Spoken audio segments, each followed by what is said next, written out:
Welcome, everyone, to another episode of Bill Has Opinions. This is the Gen X problem with a drinking show. See what I did there? I'm Laura Lavoie, and I'm joined, of course, by Bill Perkins, who has opinions. Hey, Bill, how you doing? I'm doing well. Excellent. Excellent. Anything new and exciting going on right now? Not in a good way. I mean, the world's still falling apart. The world is burning. Yeah. Literally, in some cases. Yeah, in some places. Yes, a lot of things are going on. We got dual hurricanes in the Gulf. We got fire out west. We got fire up in Kenosha, Wisconsin.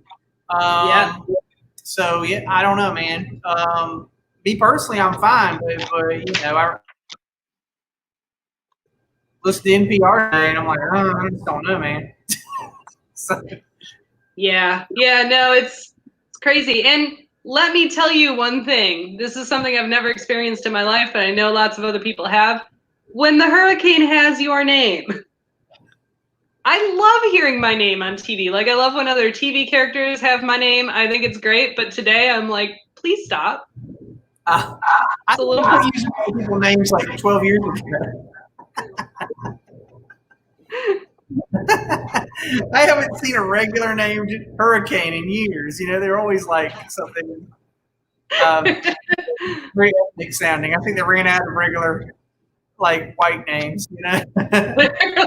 They did. I am actually very surprised that Laura has not been a hurricane before, because right. I mean, it was one of the most popular names in 1975, which is why it's mine. So anyway, since the world is burning, I figure we should keep drinking. So what beers do you have today? I have got the brewery is Deep River. The beer is Twisted River Wit. Ooh. It's pretty good. Nice. Very nice. It's kind of a little more floral than I like in a Wit. Leans a little towards the Saison. You probably like it a lot. I like Saisons. They're not my absolute favorite, but I do like them very much. It's kind of in-betweenish. All right. Do you have anything to follow that up with, or are you just straight Wit right now? Another one of those, and then I've got a dessert. Ooh, yay! Speaking of which, that's our theme for today. So I'm excited. I did not bring a dessert with me because all my desserts are frozen and they would be melted. I had mentioned before the show I tried to stop and get a dessert beer to mix in with the theme, but the bottle shop down the street here didn't have any dessert beers. And as you pointed out, well, it's still summer, and so it's not really like those are usually stouts and porters and kind of heavy, and so that's probably why I couldn't even find a milkshake beer, which I figured I'd settle for, but no. So yeah, that would have been a good choice. And I'm really enjoying milkshakes right now. But I have here the sparkling lime lager because I can make a case for this, right? Lime is a very popular dessert flavor. So sure. I have another one, a different one too. Actually, it's I can't get enough of this freaking beer right here. Just telling you. The 1985 Ranger IPA, like, I want all of it. It is so good. I drank a few of those last week. The ones that were left in my fridge.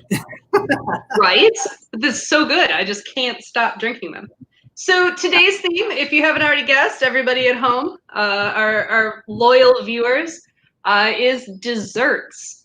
So as always, share your opinions as we're talking. We love to have your input. We love to share your ideas while we're speaking. You just have a fork. So the reason we chose this for today is because, we were making a content calendar. We were trying to go a ways out just because it's easier than saying 2 hours before the show going, what are we going to talk about? And I found out that today is National Banana Split Day. So happy National Banana Split Day, everybody. Enjoy it. Yeah, I wish actually there was a to get one, because that's actually a very good confection for me. I actually love banana splits. And I wish there was a DQ within, I don't know, half an hour here, I guess. Yeah, unfortunately there's not. And yeah, you have to go pretty far to get a decent banana split, I would imagine. Unless you can talk your wife's pastry chef into doing some banana split type desserts someday. Yeah, maybe, but it's not gonna help me right now. I've got the dessert I got here is a banana bread parfait, layers of banana bread and some sort of like a buttercream. So that's pretty close, right? Sure. Yeah, I think you can make a case for that. So, Okay. so as soon as you stick a forkful in your mouth, I'm going to ask you a question. What is so?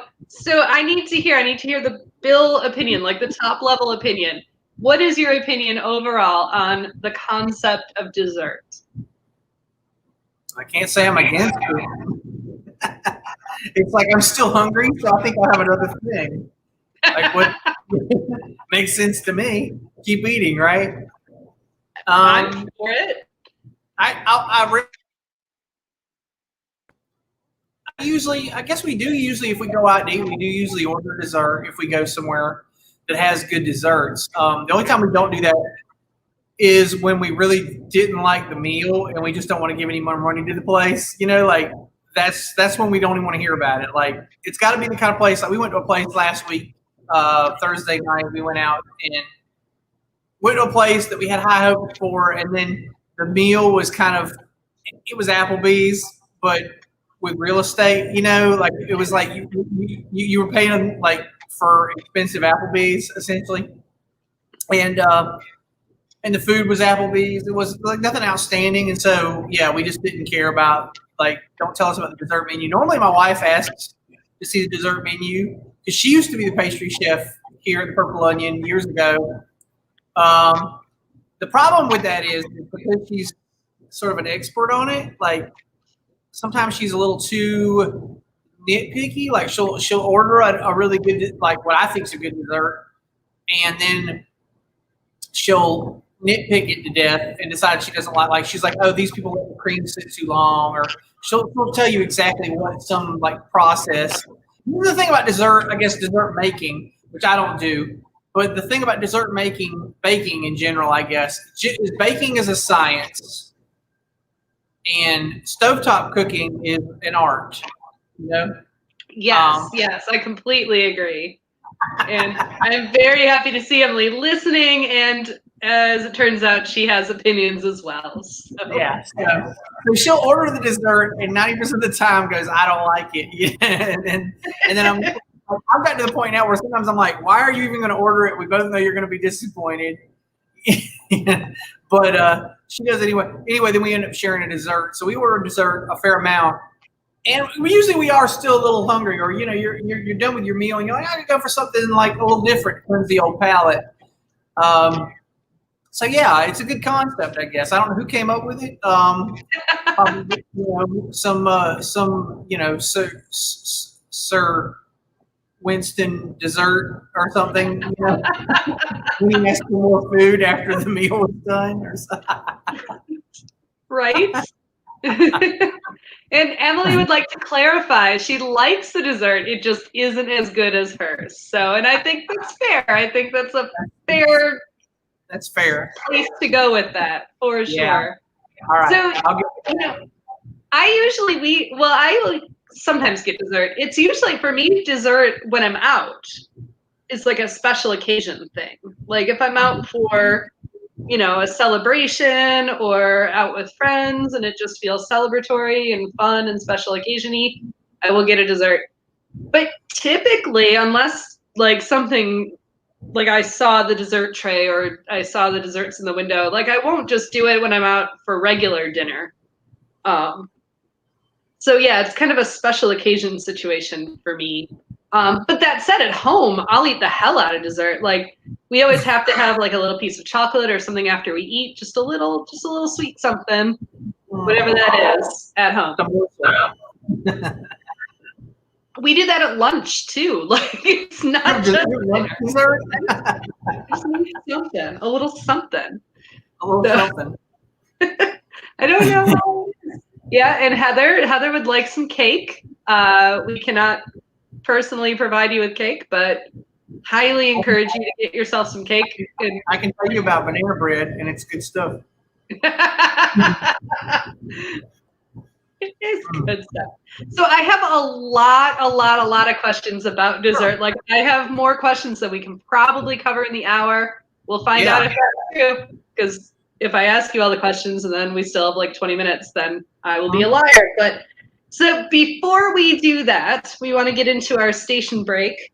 So as our viewers, while you eat your banana bread,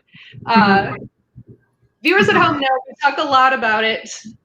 One of our favorite things in the entire world is an event called Dragon Con, which normally would start about a week from now, a week from tomorrow, over Labor Day weekend in Atlanta. And obviously for various reasons, such as a deadly virus that wants to kill us,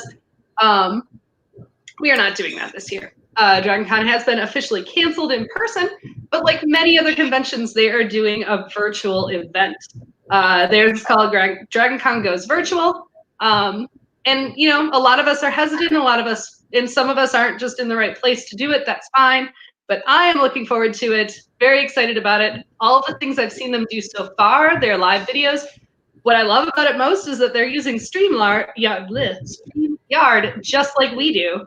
So I like watching it, going, like, because I'm a great big nerd. I'm like, look, they got that, they're doing that. Oh my God, that's great. So I'm actually really excited about it, and I'm excited to see what they have to offer virtually.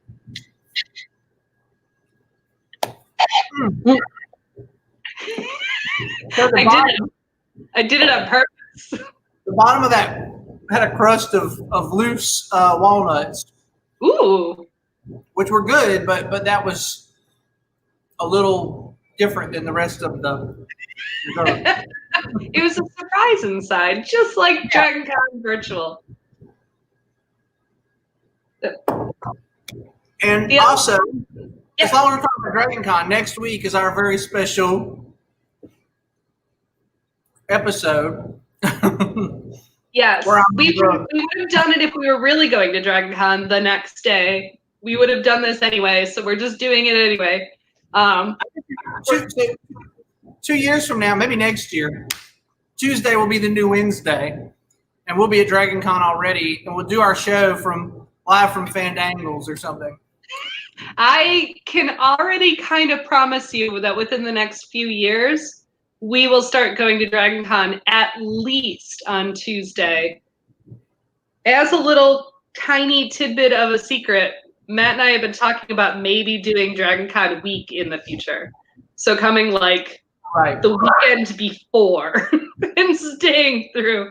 So obviously we don't know the logistics, and it's years and years ahead. So because we have to get through first surviving a pandemic, and second graduating law school, which I am not personally doing, but it will happen in this household, and then just going to next year's Dragon Con.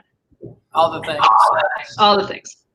And since we're already booked for next year's Dragon Con, we already have our hotel and our badges. Unless, you know, knock on wood, unless something awful happens, we'll be there. Absolutely. All right, but let's get back to desserts. What'd you say, Bill? I was just saying I was looking forward to it. That's all. Yes. But we are going to do a special show next week. Looking forward to next week, too. All right. So back to the subject. I have some very important questions for you. Ooh, I have a typo in my own.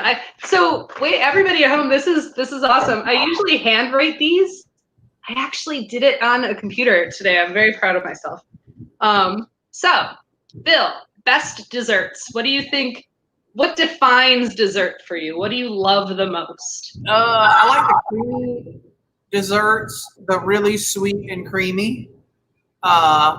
So, big fan of creme brulee, pot de creme. What's it called? Panna cotta. Mm-hmm. Panna cotta up here, then flan, then pot de creme, then creme brulee. Are there any other creamy desserts? Oh God! Well, I mean, you can always go straight pudding or custard or custard, pumpkin pie. That's yes. That's technically custard pies. What about cheesecake? Would you consider that creamy? Yeah, but also cheesy, so it's like a little different because it's got more texture to it. Like you actually have to like move your mouth a little more. You can just slurp it out of a cup like an oyster. I can just put my mouth and they just like slide down my throat, like no chewing. I don't like chewing. That's another subject altogether, but I don't like chewing things.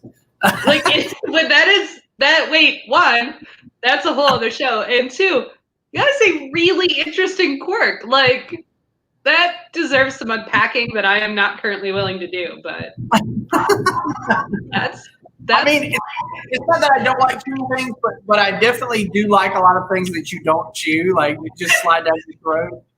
And so I've kind of decided I must have like a subconscious like aversion to things I have to actually chew. That's awesome. So my sad little light is dying. I have a little light and it's dying. So, but at least my lighting's still not awful. But it's very sad right now. It looks very sad. It was very nice a minute ago, and now it's just dim little light. So no, I like creamy stuff. So here's my thing with desserts, and well, actually, because I'm about to ask you another question, I prefer non-fruit flavors for desserts, like chocolate or cinnamon or vanilla, caramel, things like that. I don't love fruit flavors. I can eat fruit flavors. Like, I'm not absolutely repulsed, but if there's a choice on a menu between like berry pie and chocolate cake, I am chocolate cake every time. So it probably depends on the fruit. Like certain fruits are better. I've got a hierarchy of fruit too, like fruits I love, and then I've got like fruits I can take or leave, and then I got fruits I really hate. And so like dessert fruits, like peach, if there's a peach thing, I'll probably eat it, especially because that's seasonal. It's very seasonal. Oh yes.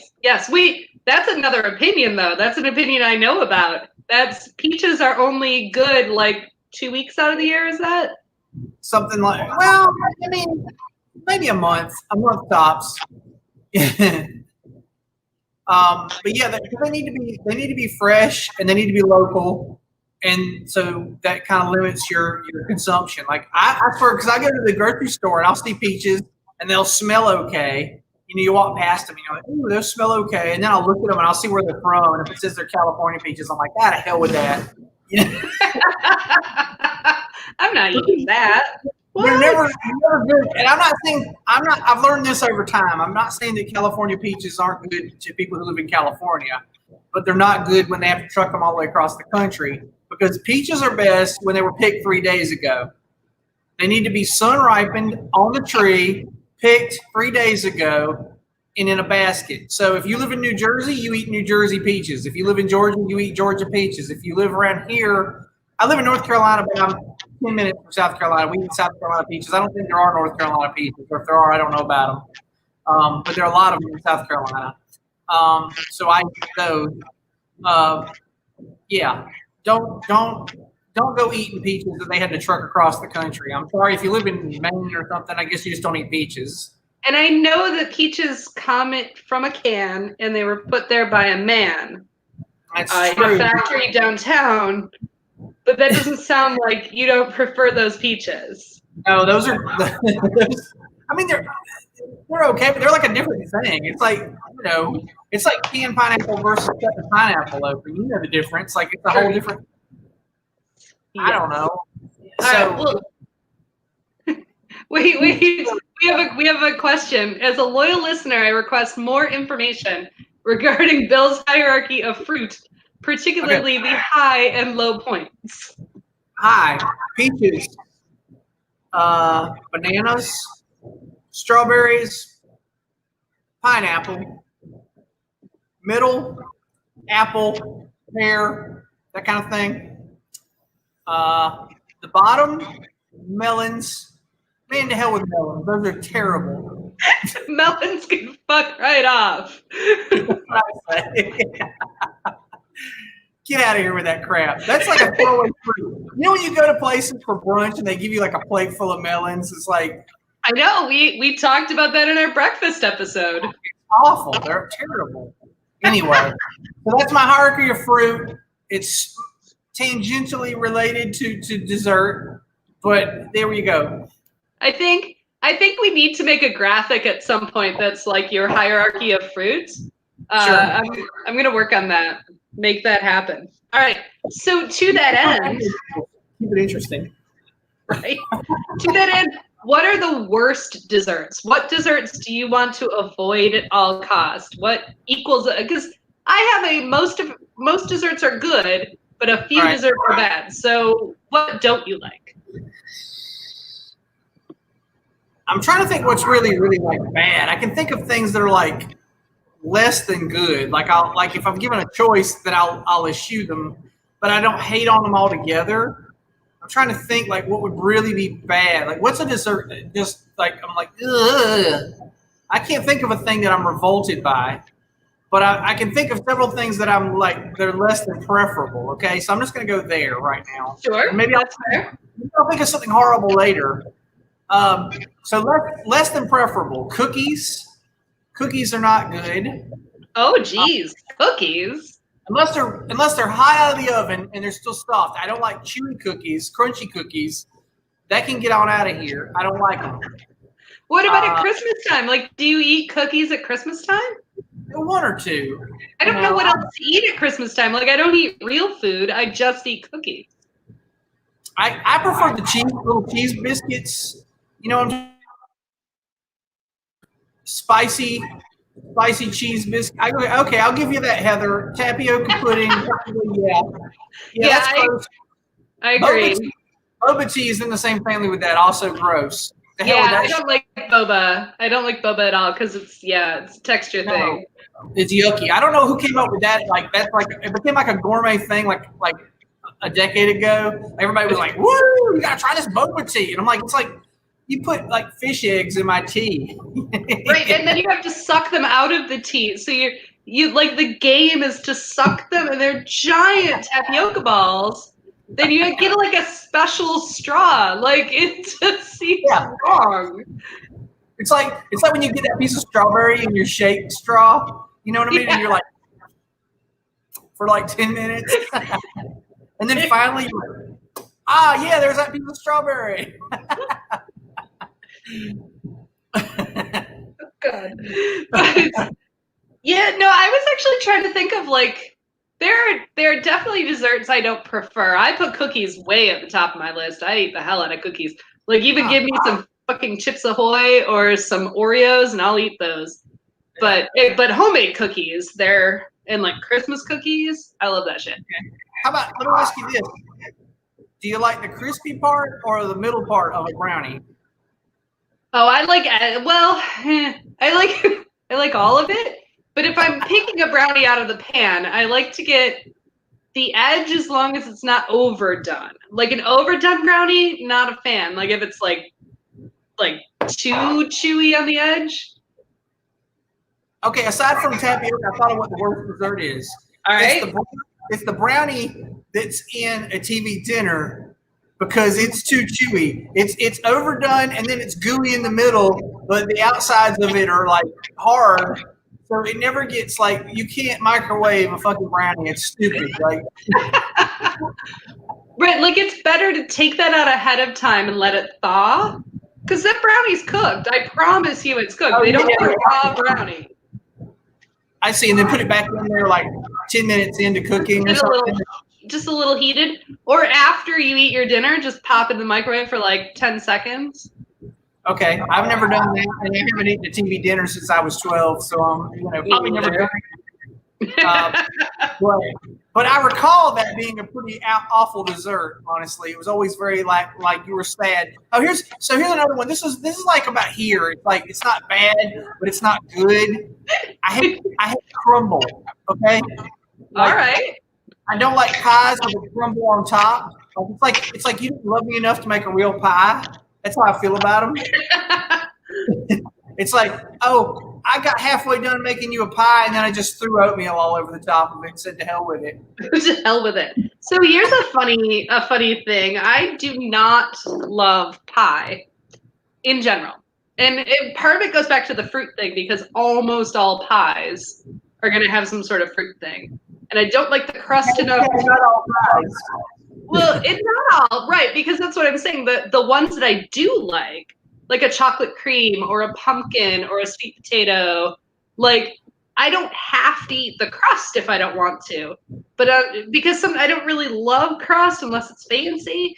And then, but if it's a fruit pie with a crust, then I don't like any of it. So do you like graham cracker crust? Okay.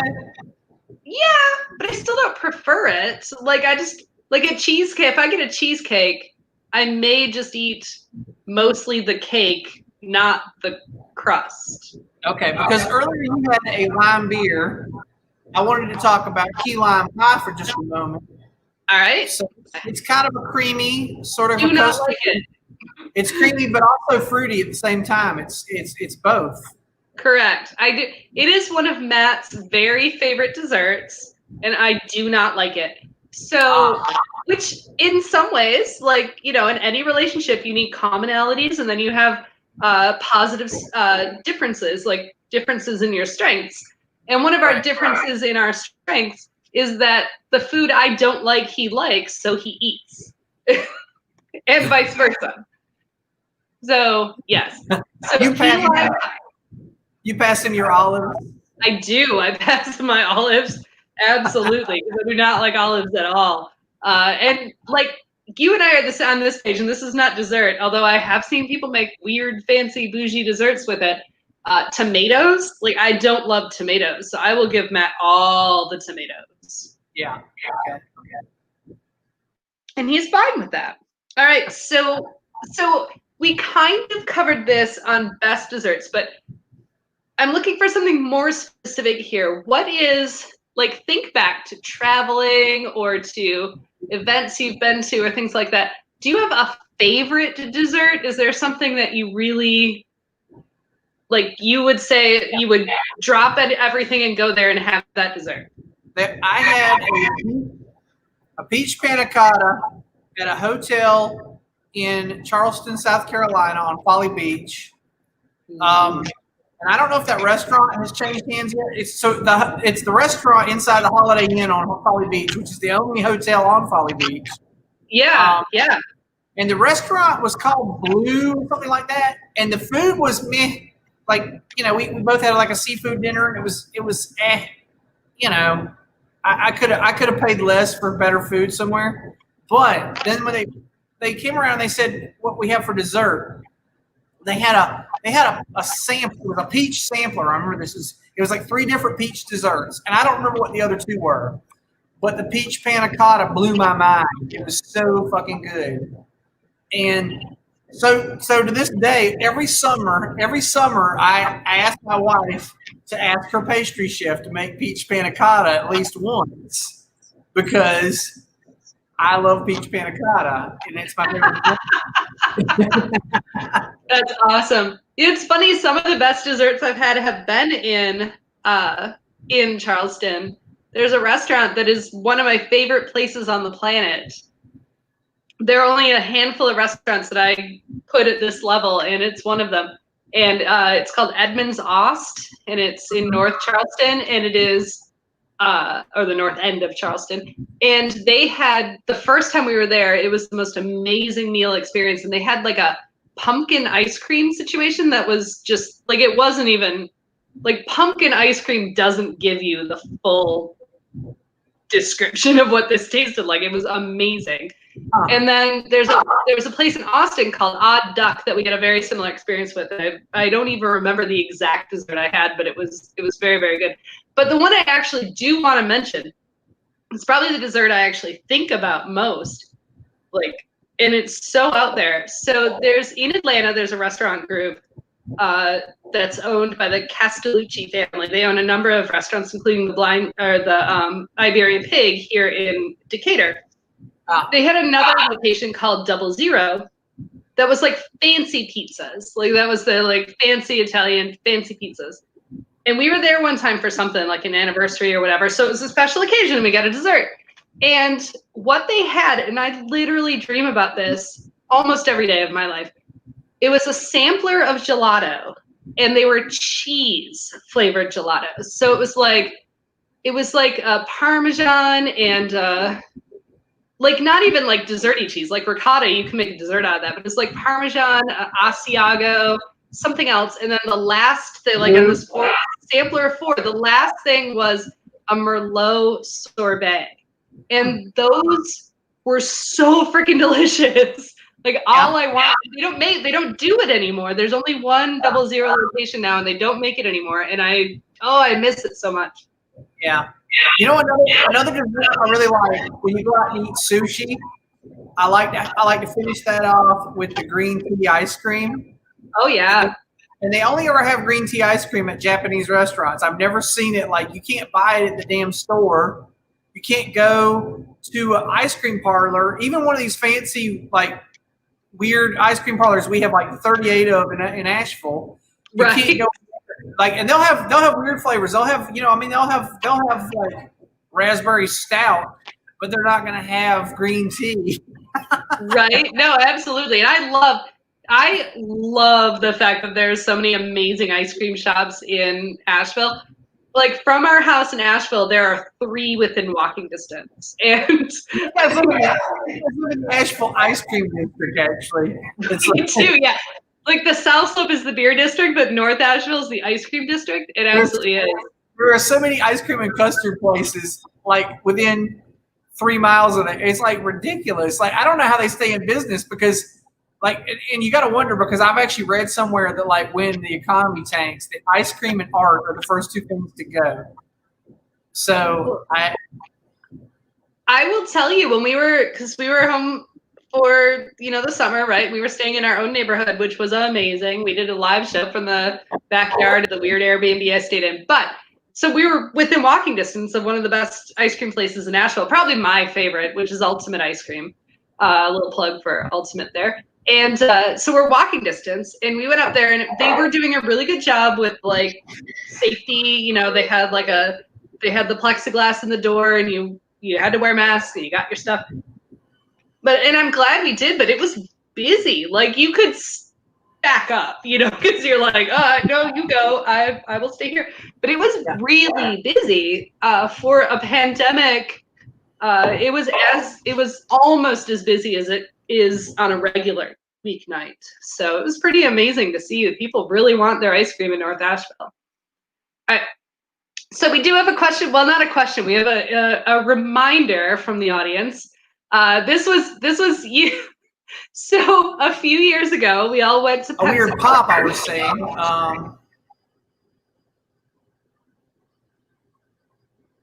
I'm hoping Laura is still on. Looks like we're having some technical difficulties, folks. Oh, are you?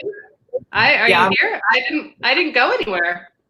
Oh, okay. Well, it looked to me like we both went somewhere, but okay, maybe it was me. Anyhow, what I was saying, ice cream places have like a weird pop sometimes of, like, when they have business. There used to be a Dairy Queen in Charlotte that I lived around the corner from. It was in the middle of town.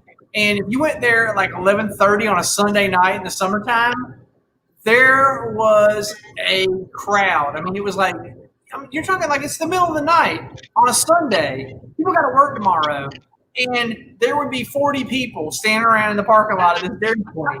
And I always thought it was fascinating. It was like a fascinating thing to me. That, like, I know you feel the same way. I remember there used to be, if you went to the Kinko's in my college town at like 2 in the morning, there was always like a pop. And I was always like, this is crazy. Like, it's weird. It's a weird demographic thing to me. The places get these weird. But anyway, I guess I'm just saying ice cream, I think, makes people feel better. And especially, like, when it's hot out. If it's summertime, people don't give a shit what's going on. They just want ice cream. Like, so. That's true. Ice cream makes everybody feel better. Yeah, there was a place, we lived in a really not a nice part of Detroit at one point in our lives, and there was an ice cream shop there, and I don't even remember what it was called, but it was only seasonal, right? It only opened, so you knew, like, when summer happened in this shitty town in Michigan, like, because people would be lined up like around the block to get ice cream at whatever freezy pop place it was. All right. So it's not really a question from the audience, but a reminder. And I think this is a good story we have to tell. So Matt says, so a few years ago, Matt, Bill, and Emily and I were all in Pensacola, Florida for Pensacon, which I think we would agree is our second favorite convention. So I'm planning to go to it in February if it happens. So maybe we'll do something good. But we went to a place. If I recall correctly, we were actually there for a lunch, but we're like, let's look at the dessert. And the wait the server was super. She was like, we have the best key lime pie. And Emily was skeptical, and she's like, I doubt you have the best key lime pie. And she's like, no, we do. We swear it wins awards. And we ordered it, and it was not.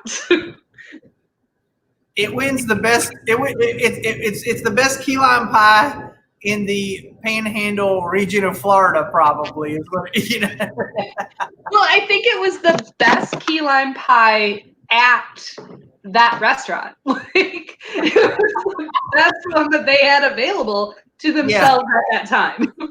Best key lime pie you're going to get in the next 5 minutes. Exactly. And it's funny because I have no point of reference, and I tasted it, and I'm like, whatever, because I don't love it, but Matt loves it, and you like it a lot, and Emily loves it. So you all took a bite because I think we shared. I don't even think we because it was lunch, right? We don't need a whole dessert. So everybody takes a bite, and I was watching the faces, and like Emily's like, no, this is not the best in the region. You got to be honest with yourself.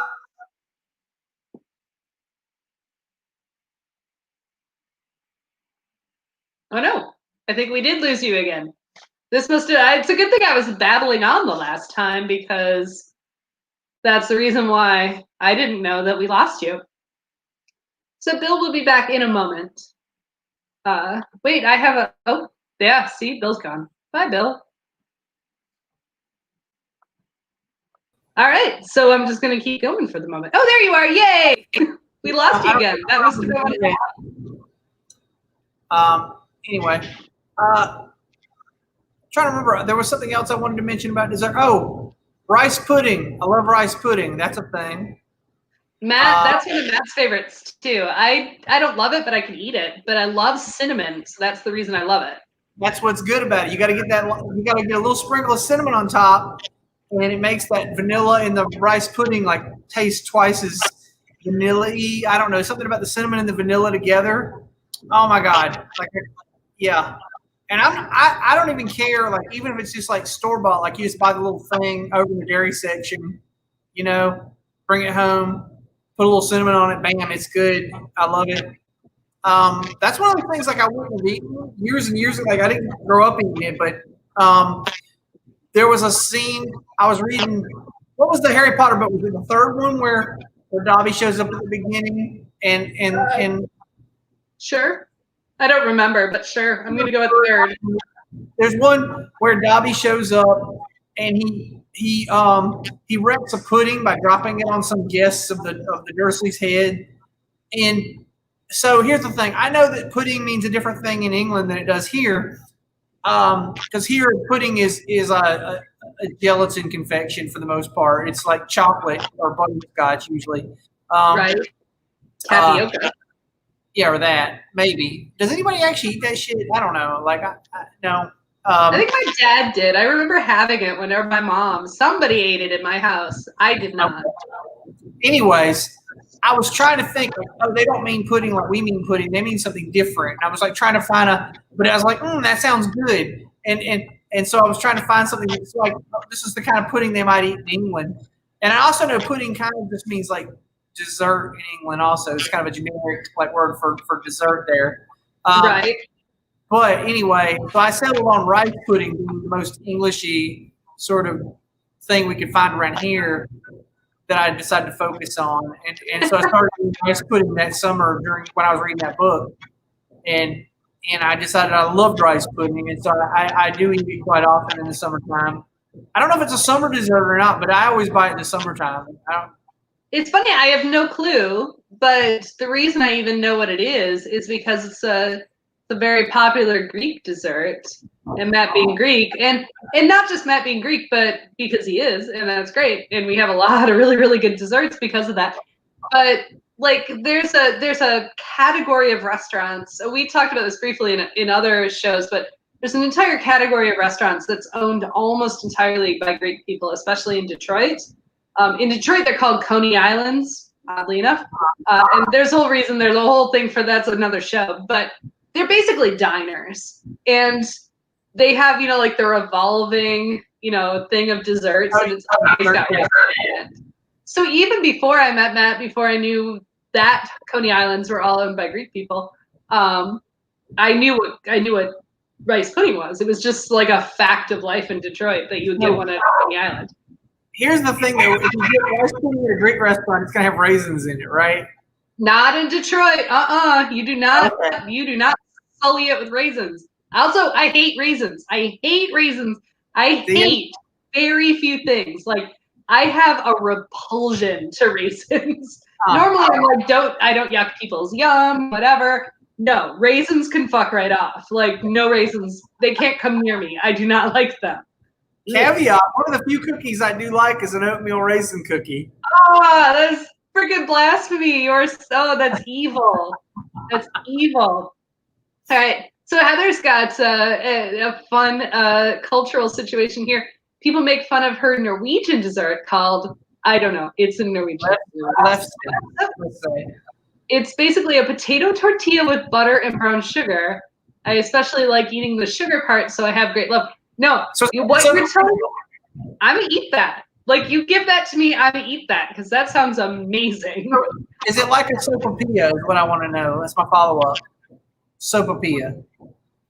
Sopapilla. Oh, sopapillas are good. I assume that this no is a response to raisins in raisins in pudding, in rice pudding. That's a hard no. And so I'm actually reading ahead. But raisins instead of chocolate chips make Heather cry. And you said the name of the Norwegian dessert correctly. So good on you. So, hey, I want to mention another one of my second favorite dessert. My second favorite dessert I ever had, I actually made myself, okay? And this was one of the few experiences in baking that worked out well, okay? I just was recently divorced or separated even. I wasn't even divorced yet. I was separated. And I was trying to woo some girl, and somebody who I was friends with on some internet forum told me the way to woo this girl was to make this particular cake, okay? And the cake was called Duumveja, and it's a German cake, and it's called Duumveja. It means something about the river. So it's like it's like a chocolate and vanilla swirl pound cake with cherries in it, but you put the cherries in about halfway through baking so that they halfway sink, but they don't sink all the way to the bottom. All right. It's got a layer of like a buttercream kind of put on there, and you put it on there like this kind of, and then you put like a chocolate shell over it. So it's like, the magic shell. Right. So you put something like that over it. We're Gen X. We remember Magic Shell. Okay. So anyway, that's what it's like. That's the American version of it. My buttercream was actually a mix of it was like a vanilla pudding that was made with butter instead of milk. So it made it very fat pudding. Okay? That's what the cream layer was. I'm for that. So anyway, check this out. This girl came over. She didn't even eat my cake. She was like, I'm on a diet. I'm only eating cake right now. So this went nowhere. It's fine. She was like, I remember this. So I remember asking her, told me everything I needed to know about her, right? One of them was like, what kind of music do you like? And she like everything except something. And that's usually telling, like, people aren't very open-minded. The second thing was, I was like, what kind of cuisine do you like? And she was like, she wouldn't eat Mexican food. And I was like, okay, but anyway, so it wasn't going to work out. Clearly. Yeah. But she was not your soulmate. I ended up eating this whole Duumveja cake myself. And that's another thing, by the way, that every time Emily hires a new pastry chef, I'll ask, hey, have you ever heard of Duumveja? Can you make that? Because I'm not going to, it was so tedious. It was like so many steps. And I only made it because of the desperation or horniness, I suppose. You know, I would never attempt this again, but I would love to eat that cake again. Yeah, so the way to Heather's heart apparently is Heather is attached, so nobody can make her a cake and win her over. Although I will say Heather is attached, but also Heather and I got married once, so she's attached to her husband and niece. So just saying. Did you make her cake? Yeah, I don't know. We got married we decided we were married at a festival once, so we are. She's my wife. All right. That's why I love her. I also love her because she's Heather. She's amazing. So, like I said, we are not going to get to anywhere near the questions. I have a huge list of questions here that we are not even. I was so excited. See, I love you too, Heather, my wife. I love you. All right. So I do want to say, so here's the thing. A bunch of years ago, I had a whole thing where I thought, I'm like, I don't have a favorite color, right? Like, I love all colors equally. I don't have a favorite color. And then I suddenly realized that everything I bought and everything I decorated was orange. And I'm like, holy shit, I have a favorite color. So I clearly have a favorite. So the same thing recently occurred to me with flavor, right? I used to think like my favorite flavor, like sweet flavor, was chocolate, or I just liked all things because I love vanilla, I love chocolate, I like all these things. But lately, I cannot get enough cinnamon. Like, I want all of the cinnamon. Do you have a favorite flavor profile for, like, I know you said creamy, but is it chocolate or vanilla? Usually it's chocolate versus vanilla, but is there something else that you can't get enough of? It's either vanilla or almond extract. I like almond extract a lot, too. When they put that in something, it usually makes me go crazy for it. Sparingly. You can't go nuts with it.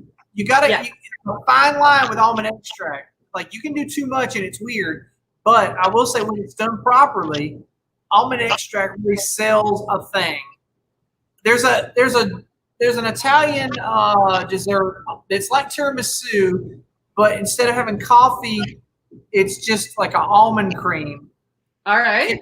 I can't remember what it's called. We used to sell it at Earth Fair in the bakery section there, and I used to love the shit out of that. That was really good stuff. So almond cream, almond extract. That's a really that sells a lot of stuff to me. But I guess vanilla extract and almond extract are my two favorite flavors. Like, but again, sparingly. Yeah, that was the almond cream cake. It was really good. Yeah. That's the best we had at Earth Fair. I mean, so Earth Fair has risen from the ashes, by the way. Yes. It's not this, like, it's the old Earth Fair, like the original owners or something, but maybe, I don't know if they still have this dessert. If you live in an area where you're served by Earth Fair, they're probably coming back to you. I actually understand they're going to reopen Kalamazoo even. Ooh, that's exciting news for my Michigan family and friends in Kalamazoo. That's exciting. Anyway, that's a good dessert there, that almond cream cake, if they still have it. Nice. All right, so I had a bunch of rapid fire, but we literally can't get to it because we've got 10 minutes left. So I'm going to throw in a couple. Oh, so here's just a couple there. I mean, some of them are what or what, but so here's a couple quick questions. Does hot spice, like peppers, belong in dessert? Hell no.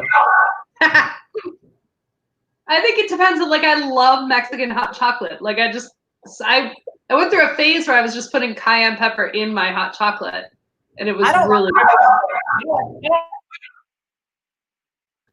good. The pepper, everything, pepper in beer, pepper in chocolate, pepper in this and that. I love pepper. Like, don't get me wrong. Put it on meat all day long, okay? But don't put it in random shit. Like, I don't want pepper pineapple and pepper chocolate and all that. So it's funny because we've had this conversation, so this is somewhat related.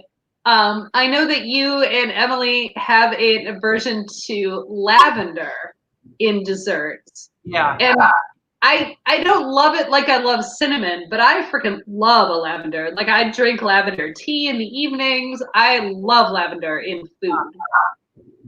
Lavender cheesecake is like eating like bath soap. That's like the whole time I'm putting it. Like you get it up here and you're like, I'm just eating a bar of soap. That's what I'm doing. Yeah, but that bar of soap is fucking delicious. So enjoy it. All right. So favorite ice cream flavor. If you had to pick out of all the ice cream flavors in the world, what would you say is your favorite?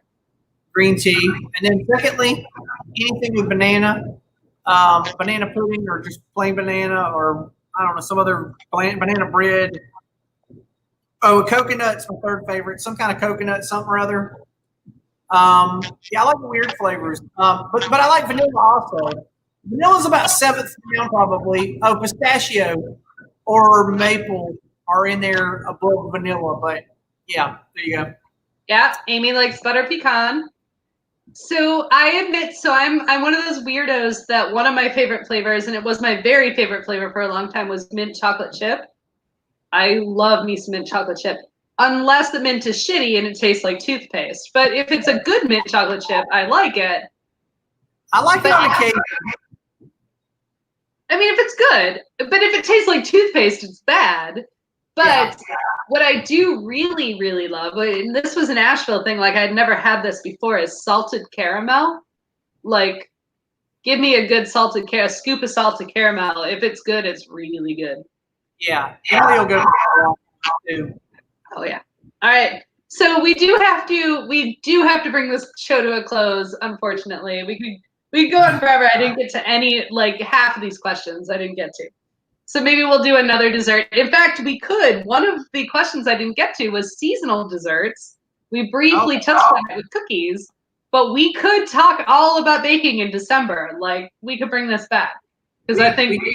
Because I've got a couple of about desserts also that we didn't even get to. Yeah. So normally at this stage of the show, we would be doing our mailbag. So one thing, our friends and fans, the people watching at home, we are very, very grateful for you tuning in, joining in the conversation on the show. Yes, Matt, I know there are 9 minutes left, but we've got some things we need to take care of first. So, but with mailbag, we want you to send us questions.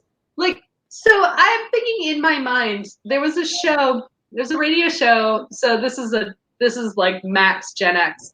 There was a show that I was a huge freaking fan of. And like I had copies of it on cassette tape because that was the generation we are. It was called Dr. Science. And it was hilarious. And if you've never listened to Dr. Science, you should. But like the whole idea was someone would present a question that was absolutely ridiculous. And then Dr. Science and his lab assistant would answer it in a way that was also ridiculous. Like I got you. Right. It was hilarious. And the one that sticks in my mind is, how does McDonald's get their filet of fish perfectly square? And the rest of the show is discussing a certain breed of fish called the doormat fish. And like, I have thought about the doormat fish every day for the last 40 years. Like, I think the doormat fish is hilarious.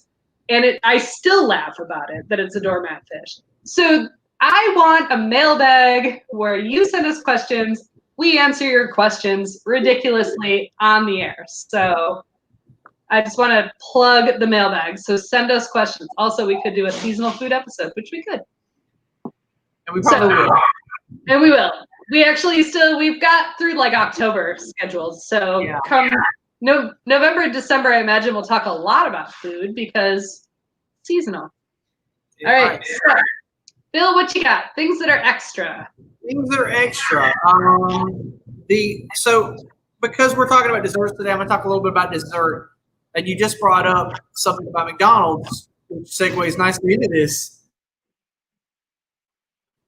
Whenever you want dessert at McDonald's, you get in the drive-thru, especially on a hot summer night. You know, like I said, like on a summer night when you want them, I could go for a milkshake tonight, and you go through there and you get up to the thing, and you're like, I'm gonna have a strawberry milkshake, and they're like, the milkshake machine's broken, and it's like, why is the milkshake machine always broken at McDonald's? I don't understand. Like it's so broken all the time. Like it's such a common trope that it's become a meme even. Like everybody knows the milkshake machine. Like you almost get to the point where you go up there and you say, "Hey, is the milkshake machine broken tonight?" And they, yeah, and you're like, okay, and I got to drive 10 miles to the next McDonald's and see if they've got. We literally did this one time. So I live in a really tiny town. We don't have fast food in this town. There's like a Subway at the gas station. That's it. That's the only thing in this town, fast food wise. So we have to drive down the hill like 6 miles to the nearest McDonald's. And I remember we drove down there one night. We had all the kids in the car. We got all the kids in the car. We drove down there. We wanted to get milkshakes. We drive up and they don't have milkshakes. So we turned and we went down the highway. We drove into the next state. We drove into South Carolina because this town I'm talking about, 6 miles away, is like the only town in this state with McDonald's. Then I got to keep going because I was already heading that way. So I got to keep going. I got to go to Spartanburg almost. And I get up the highway there, and I asked that one, like, is your milkshake machine working? And they're like, oh no, it's broken. You know, I think we went to 3 McDonald's before we found one with the milkshake machine that was in operable condition. So anyway, that's dumb. Like, get your shit together, McDonald's. Like, you have one job literally, and it's to feed people off the interstate, and half of them are milkshakes. That's true, and I that is extra, and I think it's true, and I think Heather is right. They're lying. The milkshake machine requires too much maintenance and too much attention, and when they're swamped or they're busy or they just don't want to deal with it, because I worked plenty of low paid jobs, and I was like, no, I don't get paid enough to do this shit. Like, I'm just pretending that just isn't going to happen for you.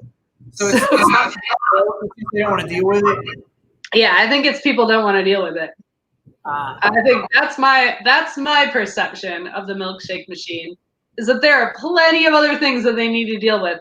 What really sucks, so you know that they can do milkshakes though, because in March when they released the Shamrock Shake, miraculously the machine works every time because they know that that's their big promotion and that gets them the most money.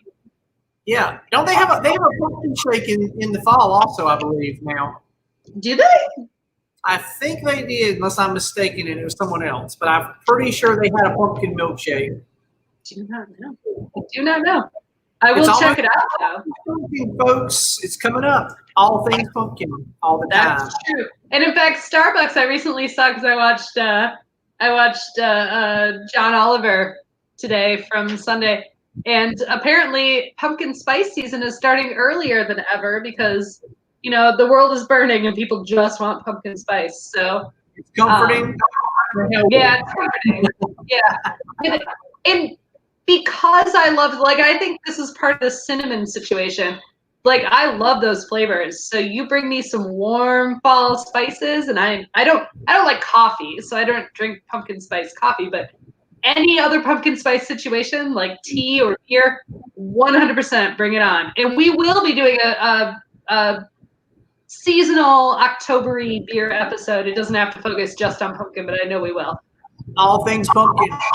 All things pumpkin. We will be doing that episode. So speaking of upcoming episodes, again, just a reminder, next week, tell your friends. We want it to be our biggest episode yet.